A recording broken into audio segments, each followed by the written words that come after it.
जो विवेक देवराय लिखते हैं, उन्होंने लिखा है कि यदि सुधार बाजारों और सरकारों के लिए पुनः केंद्रित और कम भूमिका के बारे में है, तो हम राज्य के नीति निर्देशक सिद्धांतों का क्या मतलब समझते हैं। यह सूची संपूर्ण नहीं है, मेरे प्रश्न अलंकारिक है। यह जो भी बहस करते हैं उसका अधिकांश हिस्सा, आज हम जो भी बहस करते हैं उसका अधिकांश हिस्सा संविधान से शुरू होता है और वहीं पर खत्म हो जाता है। कुछ संशोधनों से काम नहीं चलेगा, हमें ड्राइंग बोर्ड पर वापस जाना चाहिए और पहले सिद्धांतों से शुरू करना चाहिए। यह पूछना चाहिए कि प्रस्तावों में इन शब्दों का अब क्या मतलब है। समाजवादी, धर्मनिरपेक्ष, लोकतांत्रिक, न्याय, स्वतंत्रता और समानता। हम लोगों को खुद एक नया संविधान देना होगा। इस संविधान को हमें एक रखने की जरूरत है, नहीं तो हमारी आने वाली पीढ़ियां वहीं पहुंच जाएंगी जहां आज से 5-10 पीढ़ी पहले हमारे बुजुर्ग हुआ करते थे। जिस तरह से इसका विरोध और जिस तरह से इस पर प्रतिक्रिया आनी चाहिए थी राजनीतिक दलों से, मुझे माफ करें कि ये सारी राजनीतिक दलें अक्षम और बिल्कुल ऐसे दिखाई पड़ रहे हैं जैसे कि उनको इससे कोई मतलब नहीं है। वो चुनाव की तैयारी कर रहे हैं, इंडिया लिख रहे हैं, कोई मोटरसाइकिल पर लेह लद्दाख घूम रहे हैं। इससे अधिक जरूरी था पूरे देश में बंद रखना। अभी तक जो संविधान की सलामी स्लाइसिंग की कोशिशें की जा रही थी, जो उसमें अमेंडमेंट्स और इस तरह के जो बदलाव, जो पीछे SC/ST एक्ट के ऊपर भी एक कोशिश हुई, जो एक आप दोनों बहुत एक्टिव थे उसमें, और आप दोनों के एफर्ट से जो आप दोनों ने शुरुआत की कि 13 पॉइंट रोस्टर के खिलाफ एक भारत बंद का आयोजन हुआ, तो वो सलामी स्लाइसिंग थी। लेकिन अब की बार तो यह है कि संविधान को जड़ से उखाड़ फेंकने की बात हो रही है। बहुत ही सुनियोजित ढंग से षड्यंत्र के तहत इस देश के लोकतंत्र को समाप्त करने के लिए और वंचितों के और जो आम लोगों के जो हक और अधिकार हैं उसको समाप्त करके पुनः पेशवाई गुलामी को लाने के लिए ये एक सीधा सीधा किया जा रहा प्रयास, इसमें कोई शंका नहीं होनी चाहिए। विवेक देवराय जी ये कहते हैं कि संविधान जो है एक बकवास झूठी बात कहते हैं कि संविधान, कोलंबिया एशिया स्कूल ने एक कोई सर्वे किया तो एक संविधान का एक औसत आयु जो है वो 17 वर्ष होती है। अब वो औसत आयु निकालते हैं कि भाई अफगानिस्तान में रोज सरकारें बदल रही है, कभी ये हो गया कभी वो हो गया, सीरिया में बदल रही है, नाइजीरिया में, इस तरह से औसत नहीं निकाली जाती। अमेरिका का संविधान जो है वो 200 साल से ज्यादा पुराना है, उसके बारे में वो जिक्र नहीं करते। और इतने देश, मेरे पास लिस्ट थी जिनका 1850 से वही संविधान चल रहा है आज तक। तो ये एक तो बकवास है कि संविधान पुराना पड़ गया है इसलिए उसको बदलने की जरूरत।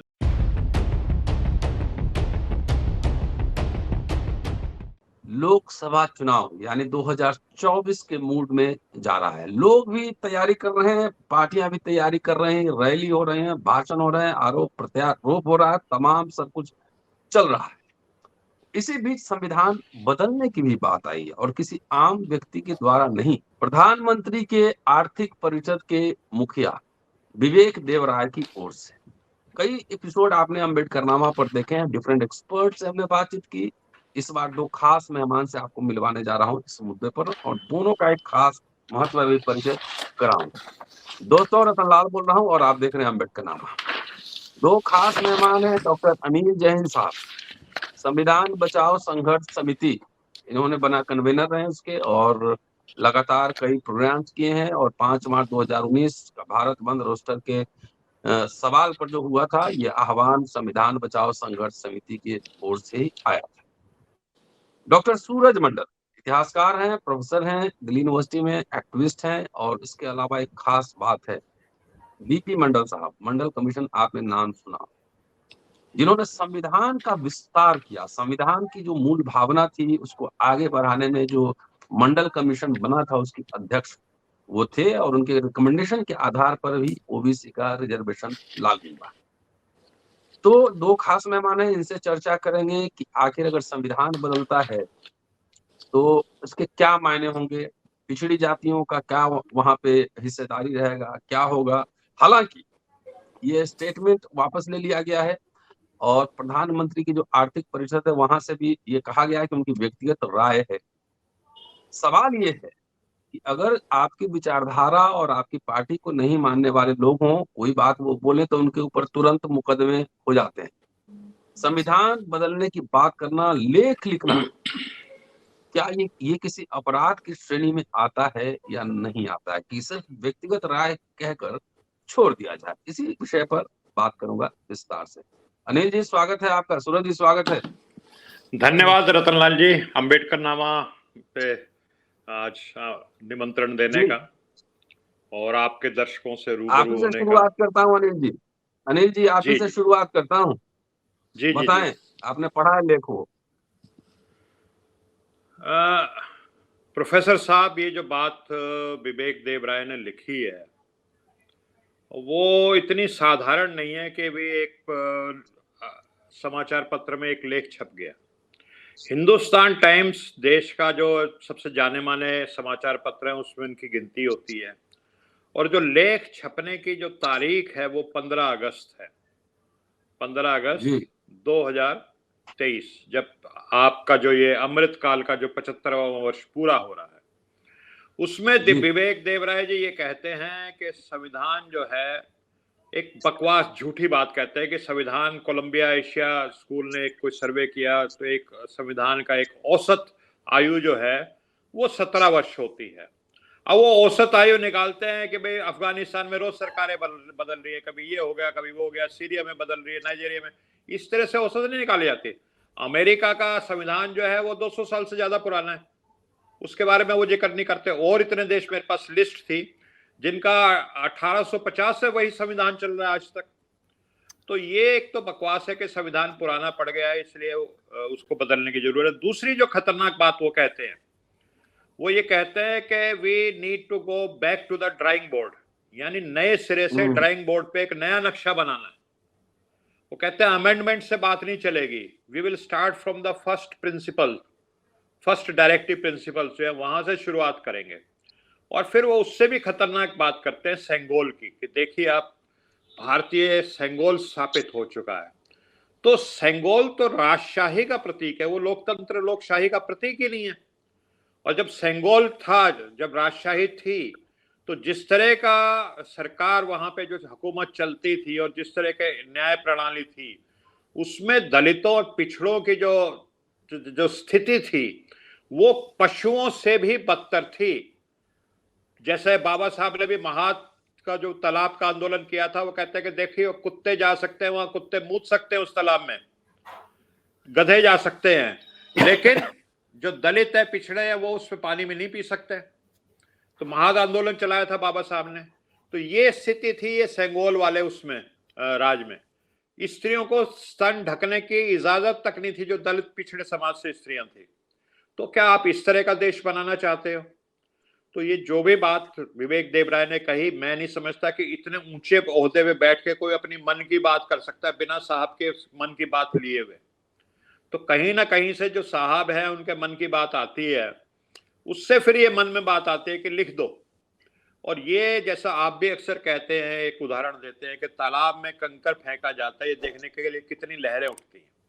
वो देखना चाह रहे हैं कि ये हमने करके देखी है, तो इसका कोई विरोध तो नहीं हो रहा। और अगर इसमें जबरदस्त, और मैं समझता हूँ प्रोफेसर साहब बहुत ज्यादा विरोध भी नहीं हुआ है इसका।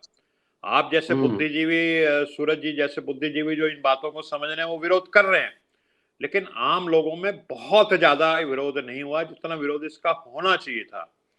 लेकिन खैर, जो थोड़ा बहुत विरोध हुआ है उसको एक मैसेज तो गया है कि लोग अब ये ग्लोबल विलेज बन गई है, अब आप इसमें अलग तरह का मनुस्मृति को लागू करने की अगर सोच रहे हैं तो वो आप जैसे जो एक्टिविस्ट है, सूरज जी जैसे जो एक्टिविस्ट है, वो होने नहीं देंगे। तो प्रोफेसर, अभी तो मैं इतनी ही बात कहना चाहूंगा। जी सूरज जी, पिछले कई वर्षों से लग रहा है एक तरीके से कि संविधान को ही धीरे धीरे करके इररिलेवेंट बनाने की और प्रासंगिक बनाने की कोशिश हो रही है। कई सारे एग्जांपल्स है, सिंगल लेटेस्ट एग्जांपल है। उसके पहले आप देखेंगे कि चाहे 370 हो या करेंसी बदलना हो, सेना का स्वरूप बदलना हो, सबसे पहले कोई व्यवस्था बदलती है तो प्रतीकों को बदला जाता है। आपको क्या लग रहा है सूरज जी? इंग्लिश में एक वर्ड है डॉक्टर साहब, मिस्chievous एंड विथ ए मैलिफाइड इंटेंशन। ये जो आर्टिकल आया है और डॉक्टर साहब ने कहा और हम सभी ने देखा 15 अगस्त के दिन, 15 अगस्त का एक विशेष महत्व है। और आप देखे होंगे कि लाल किले पर जो झंडा अमूमन फहराया जाता है वो इस बार फहरा नहीं। ये कोई संयोग है कि क्या है, इसके पीछे भी कोई धारणा होगी। प्रधानमंत्री महोदय ने रस्सी खींची, राष्ट्रगान बंद शुरू हो गया। आप उसका शॉट दिखा सकते हैं, वो कई सारे जगह पे वो वायरल है। तो ये सारी चीजें जो है बहुत ही सुनियोजित ढंग से षड्यंत्र के तहत इस देश के लोकतंत्र को समाप्त करने के लिए और वंचितों के और जो आम लोगों के जो हक और अधिकार है उसको समाप्त करके पुनः पेशवाई गुलामी को लाने के लिए ये एक सीधा सीधा किया जा रहा प्रयास, इसमें कोई शंका नहीं होनी चाहिए। और जिस तरह से इसका विरोध और जिस तरह से इस पर प्रतिक्रिया आनी चाहिए थी राजनीतिक दलों से, मुझे माफ करें कि ये सारी राजनीतिक दलें अक्षम और बिल्कुल ऐसे दिखाई पड़ रहे हैं जैसे कि उनको इससे कोई मतलब नहीं है। वो चुनाव की तैयारी कर रहे हैं, इंडिया लिख रहे हैं, कोई मोटरसाइकिल पर लेह लद्दाख घूम रहे हैं। इससे अधिक जरूरी था पूरे देश में बंद रखना, ये बताने के लिए कि तुमने जाति जनगणना नहीं की, संविधान की अवहेलना की, तुमने आरक्षण को निरस्त कर दिया है, तुमने देश के संसाधन को बेच दिया है, तुमने जो सेना है उसमें जो भर्तियां हैं उसको एक अग्निवीर नाम दे दिया है, तुमने तमाम शैक्षिक संस्थाओं को एक तरह से एक आरएसएस का जो लैब है, लेबोरेटरी है, उसमें तब्दील कर दिया है। तो इस कब अब रिएक्ट करेंगे? और हम जैसे जो सामाजिक कार्यकर्ता हैं उनकी पहुंच इतनी नहीं है या उनके पीछे इतने लोग नहीं है कि अगर हम कॉल दें तो इस पर एक पूरे भारत में इस पर प्रतिक्रिया होनी चाहिए। मैं अभी भी निवेदन करता हूं आपके माध्यम से तमाम राजनीतिक दलों से जो संविधान के प्रति आस्था रखते हैं, डॉक्टर बाबा साहब भीमराव अंबेडकर के संविधान को, समता मूलक समाज के प्रति आस्था रखते हैं, वो निश्चित तौर से एक दिन तय करके पूरे राष्ट्र में एक बंद का आयोजन करें और इस सरकार को बताएं कि तुम्हारी ये इस तरह की जो गुंडागर्दी है वो नहीं चलने देंगे। संसद में रोकोगे तो सड़कों पे हम अपनी ताकत दिखाएंगे। अनिल जी, अगर मान लीजिए एक हाइपोथेटिकल सवाल, सूरज जी थोड़ा सा आप या आपके सरसराहट बहुत आ रही है, माइक बंद कर दें, वो लगता है उसकी वजह से कुछ कान वान में लगा है उसकी वजह से ना। अनिल जी, अगर ये संविधान, देखिए परिवर्तन तो कहते हैं कि अच्छे के लिए हो तो बेहतर, ये संविधान नहीं तो आखिर कौन सा संविधान? कई नेता बीजेपी के और धर्म संसदों में बकायदा जो है वो हिंदू राष्ट्र बनाने की बात हो चुकी, वो हिंदू राष्ट्र से मैं नहीं कहता हूँ, और एक ड्राफ्ट प्रपोजल भी तैयार करके भेजा जा चुका है। तो ये कौन सा राष्ट्र बनाएंगे? पुनः वापसी की ओर जाने की बात कर रहे हैं। क्या मनुस्मृति ही संविधान मानेंगे? क्योंकि आरएसएस तो संविधान मानता नहीं था शुरू से। अभी आरएसएस समझिए एक तरह से उसका जो पॉलिटिकल आउटफिट है वो पावर में है, वो देश की सबसे बड़ी पार्टी बनी हुई है। तो जब मनुस्मृति अगर मान लीजिए हाइपोथेटिकल की लागू हो जाए तो उसमें क्या स्थिति रहेगी? अच्छा, देखिए एक हमारे मित्र हैं, वो अक्सर एक शब्द का इस्तेमाल करते हैं, सलामी स्लाइसिंग। किसी चीज को जैसे सलामी को थोड़ा थोड़ा काटा जाता है और वो छोटी होती चली जाती है। तो अभी तक जो संविधान की सलामी स्लाइसिंग की कोशिशें की जा रही थी, जो उसमें अमेंडमेंट्स और इस तरह के जो बदलाव, जो पीछे SC/ST एक्ट के ऊपर भी एक कोशिश हुई, जो एक आप दोनों बहुत एक्टिव थे उसमें, और आप दोनों के एफर्ट से जो आप दोनों ने शुरुआत की कि 13 पॉइंट रोस्टर के खिलाफ एक भारत बंद का आयोजन हुआ, तो वो सलामी स्लाइसिंग थी। लेकिन अब की बार तो यह है कि संविधान को जड़ से उखाड़ फेंकने की बात हो रही है। और मैं एक चीज कहता हूं, हम इतिहास, आप दोनों ही इतिहास के प्रोफेसर, मैं इतिहास का प्रोफेसर नहीं हूं, लेकिन इतिहास में ऐसे पढ़ाया जाता है, बताया जाता है कि अशोका के जमाने में, चंद्रगुप्त के जमाने में भारत सबसे ज्यादा सशक्त था, सबसे ताकतवर था। मैं इस बात को नहीं मानता। मेरा मानना यह है कि आज का जो भारत है वो अशोका और चंद्रगुप्त मौर्य के समय के भारत से भी ज्यादा सशक्त है, ज्यादा ताकतवर है। और उसका एकमात्र कारण है हमारे देश का संविधान, जिसमें हमारे देश के जो तमाम 2000 से ज्यादा दलित जो जातियों के लोग हैं, 3000 से ज्यादा ओबीसी जातियों के लोग हैं, जो हाशिए पर धकेल दिए गए थे, जिनको देश के मुख्य धारा से लात मार करके दूर कर दिया गया था। ये संविधान है जो बाबा साहब ने, और मैं सिर्फ बाबा साहब का भी नहीं कहता, इसमें बहुत लोगों का, बहुत विद्वानों का योगदान है। बाबा साहब की डायरेक्शन में, बाबा साहब की लीडरशिप में ये संविधान बना, और ये इतना मजबूत संविधान बना कि आज 70-75 साल में ही देश जो है वो इतना ताकतवर बन गया है कि दुनिया के टॉप देशों में उसकी गिनती आ रही है। उसका नेहरू जी को भी आप क्रेडिट दे दीजिए, मोदी जी को भी बेशक कितना ही क्रेडिट दे दीजिए, लेकिन उसका जो मुख्य 90% क्रेडिट है वो इस देश के संविधान को जाता है, जिसमें तमाम 142 करोड़ लोग मुख्य धारा होने की तरफ बढ़ रहे हैं या काफी शामिल हो चुके हैं।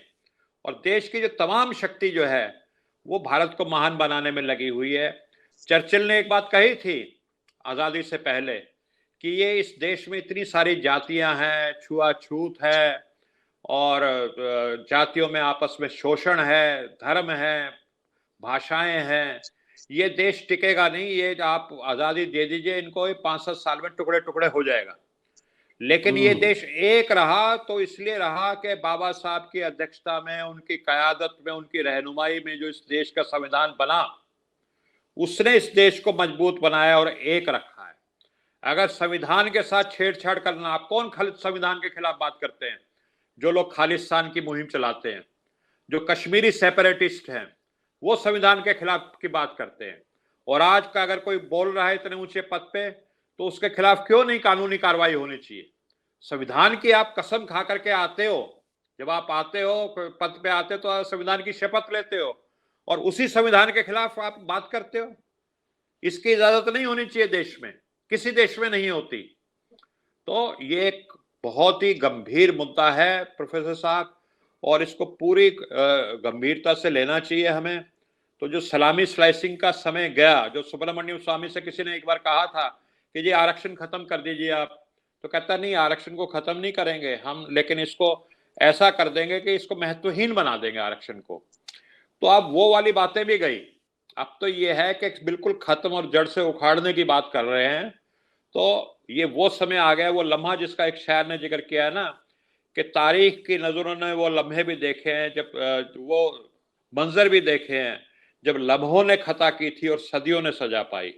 अगर इस लम्हे पे हमारे देश के जो 85% दलित, पिछड़े, आदिवासी, वो अगर सोते रह गए और संविधान में परिवर्तन हो गया और कोई मनुस्मृति जैसा संविधान बन गया, तो इस देश के लिए, हर व्यक्ति के लिए, हर भारतीय के लिए, उसमें सवर्ण भी आते हैं, सबके लिए बहुत घातक होगा। जी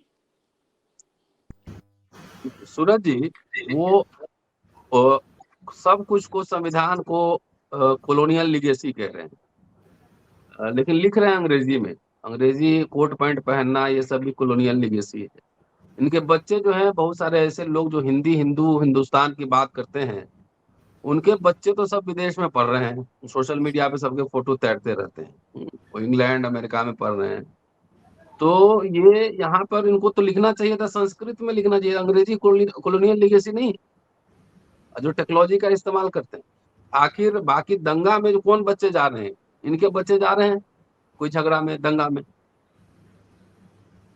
ये देखिए, जो अभी इनकी मुहिम है, ये पूरी तरह मनुस्मृति को वापस लाने के लिए, मनुस्मृति ही इनके लिए जो संविधान है, उसके लिए इनके जो मेंटर हैं, जो जिनको ये पूछते हैं, वीडी सावरकर, उन्होंने कुछ लाइनें लिखी थी।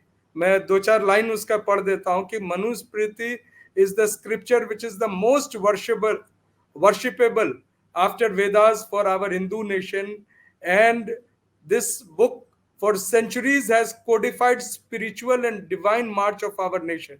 Even today, crores of Hindus have lived and practiced this Manusmriti. तो ये चाहते हैं, और मनुस्मृति की जो विशेष बात है, ये पूर्ण रूप से दलित, पिछड़े, आदिवासी और महिलाओं के विरुद्ध है।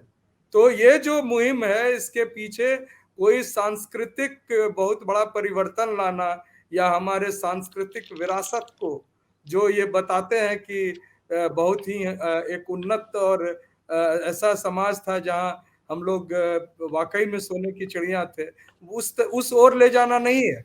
ये पूरी तरह घिनौनी जातिवादी जो इनका एक पकड़ है पूरे देश के साधन संसाधन और सत्ता पर, उसको बनाए रखने के लिए आप देख रहे हैं कि 90% जो है जुडिशरी में इनकी जो सवर्ण जाति हैं उनका कब्जा है। मांग उठ रही है कि इसको अधिक रिप्रेजेंटेटिव बनाइए। कांग्रेस पार्टी ने भी कहा कि जिसकी जितनी संख्या भारी उसकी उतनी हिस्सेदारी। तो इनको लग रहा है कि कहीं देश उस ओर मुड़े नहीं, और जो समाज के बहुसंख्यक लोग हैं अपनी हिस्सेदारी और प्रतिनिधित्व की बात और मांग करने नहीं लगे। तो उसको रोकने का इनके पास जो बड़ा हथियार है वो ये है कि एक झूठे आवरण पहनाकर, एक झूठा नैरेटिव बनाकर और उस संविधान को लाना जो पूर्णतः जातिवादी है, जिसको मैंने पहले ही लाइन में कहा, पेशवाई जो इनकी घिनौना रूप था, जिसमें वो झाड़ू बांधकर और वो हड़िया को लटका कर अपने सामने रखा जाता था, उस तरह के इनकी सोच और मंशा है। और दुख की बात कि ये चंद मुट्ठी भर लोग जो कुछ परसेंट है, इनकी बात इसलिए चल रही है क्योंकि एक तो साधन और संसाधन इनके पास है।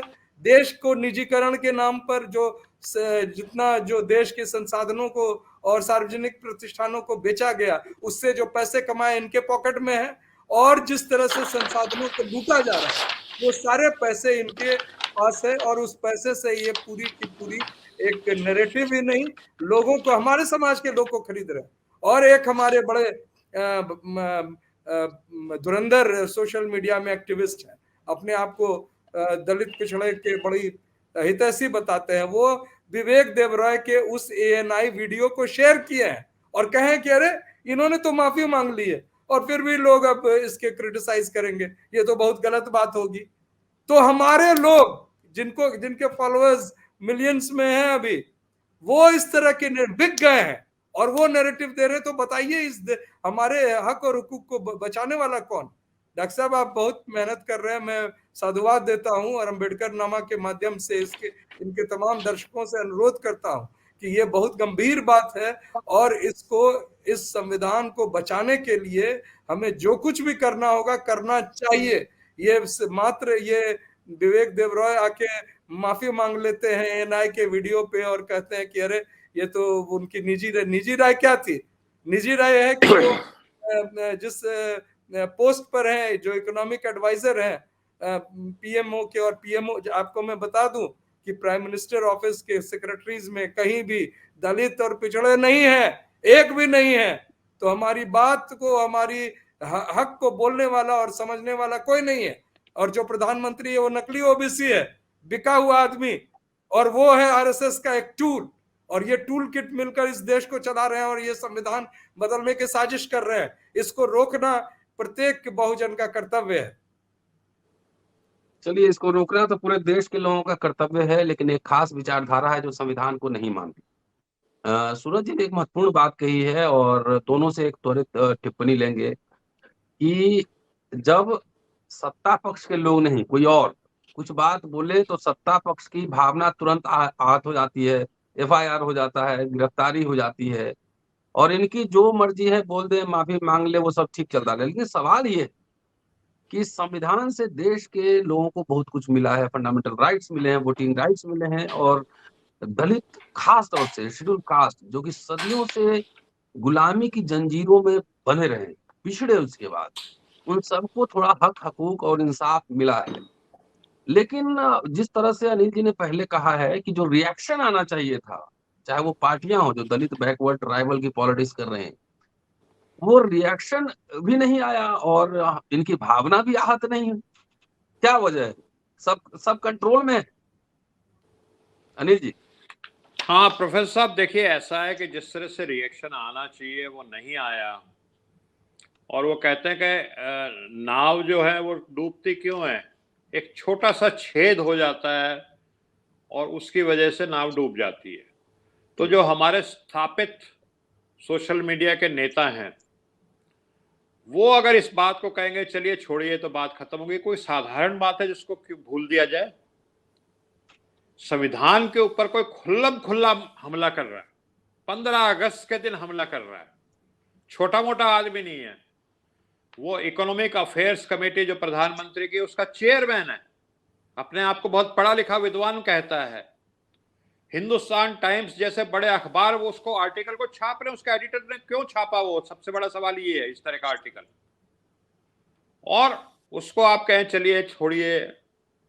देखिए, इसी तरह की जो छोटी छोटी गलती होती है ना, वो गलतियां ही आगे चल करके बड़ी गलतियां हो जाती है। तो ये एक आध जो छेद करने वाले लोग हैं, उनसे हमें बहुत सावधान रहने की जरूरत है।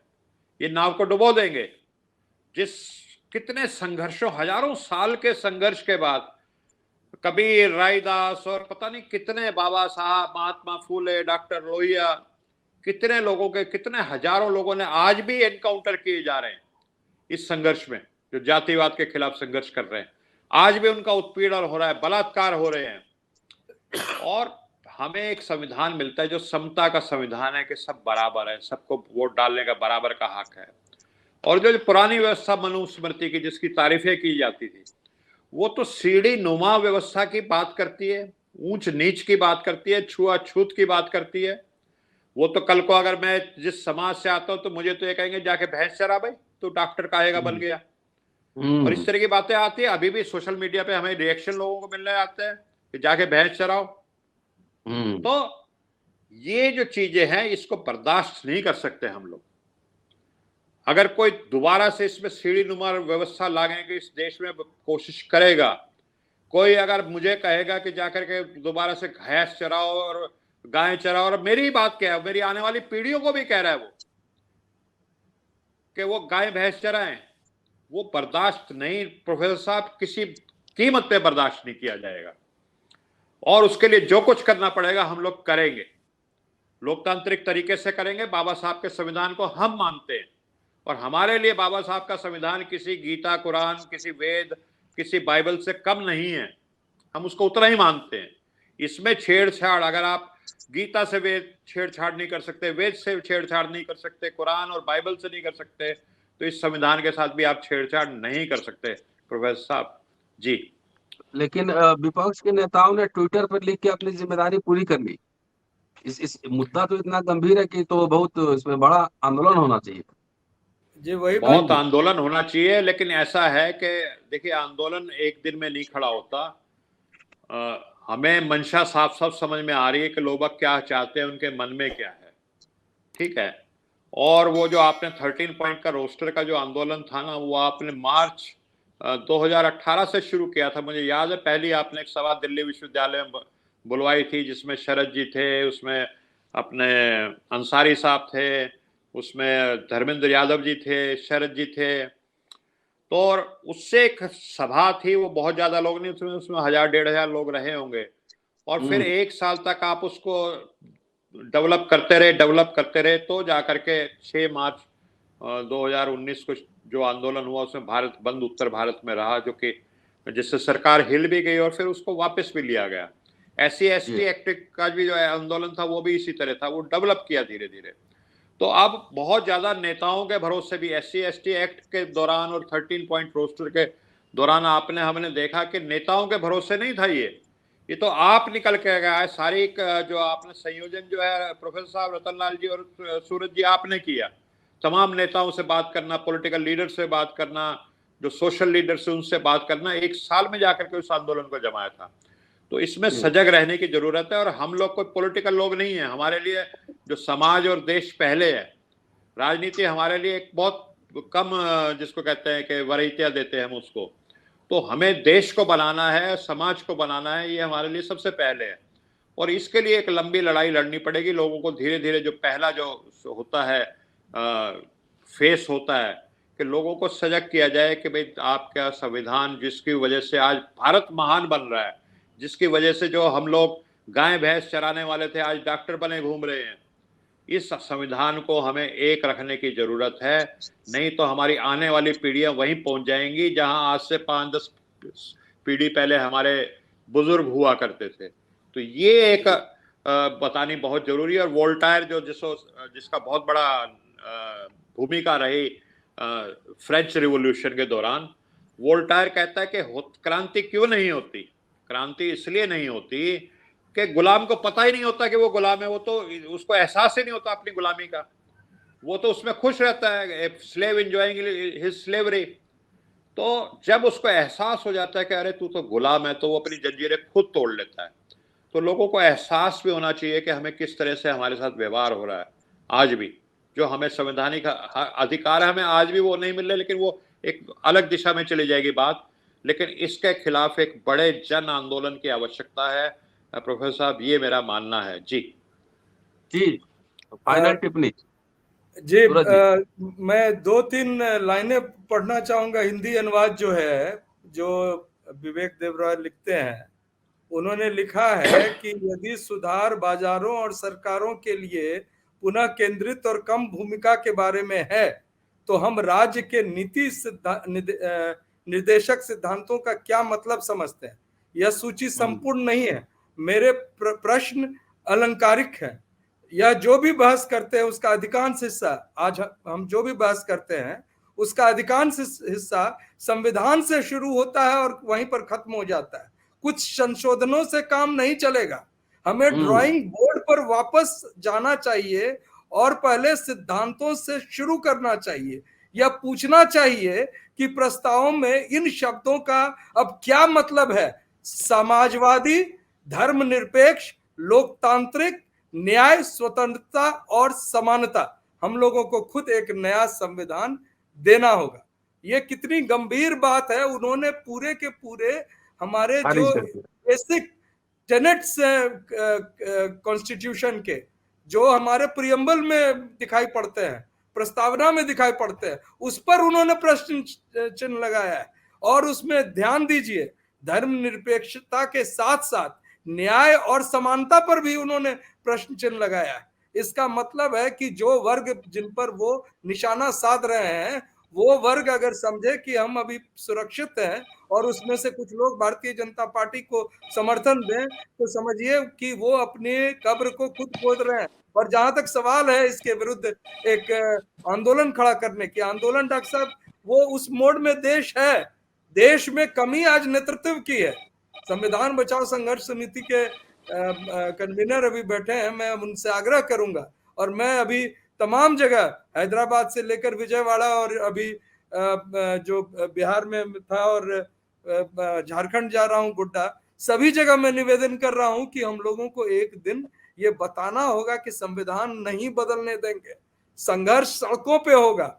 और ये all India federation for social justice में पी विल्सन साहब से भी अनुरोध कर चुका हूं, जिसमें राजनीतिक दल भी शामिल है। तो मेरी आपसे गुजारिश है, और इस कार्यक्रम के माध्यम से देश के तमाम जनता जो सामाजिक न्याय और संविधान के प्रति आस्था रखते हैं, उनसे बड़ा नम्र निवेदन है कि वो इस बारे में सोचें, और अगर उन्हें वो सहमत हो तो न सिर्फ आपके इस YouTube चैनल पर टिप्पणी करें, बल्कि सोशल मीडिया में आगे बढ़ चढ़ के बोलें, और हम लोग इस आपके दिए गए प्रतिक्रिया के आधार पर इस आंदोलन को फिर एक सूत्र में बांधकर और उसको आगे बढ़ाने का काम निश्चित तौर से करेंगे। ये मैं विश्वास दिलाता हूं, क्योंकि हमारा समर्पण संविधान और डॉक्टर भीमराव अंबेडकर साहब के प्रति।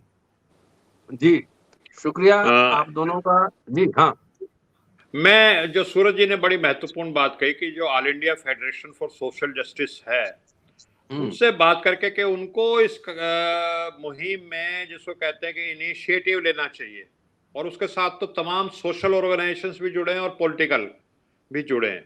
तो वो अगर एक्टिवेट हो जाए, इसको लीड लेना शुरू कर दे, तो मैं समझता हूँ कि फिर ये एक पकड़ करेगा। और उस पर एक जिस तरह का एक सम्मेलन पिछले दिनों हुआ था सोशल जस्टिस के मुद्दों को लेके, एक इस तरह के सम्मेलन बुलाने की आवश्यकता है प्रोफेसर साहब। जी जी जी शुक्रिया आप दोनों का। और अम्बेडकर नामा पर आते रहिए, बोलते रहिए। दोस्तों, अनिल जैन साहब हैं और सूरज मंडल साहब हैं। पूरा वीडियो देखिए, सुनिए, शेयर कीजिए। शुक्रिया सर, थैंक यू।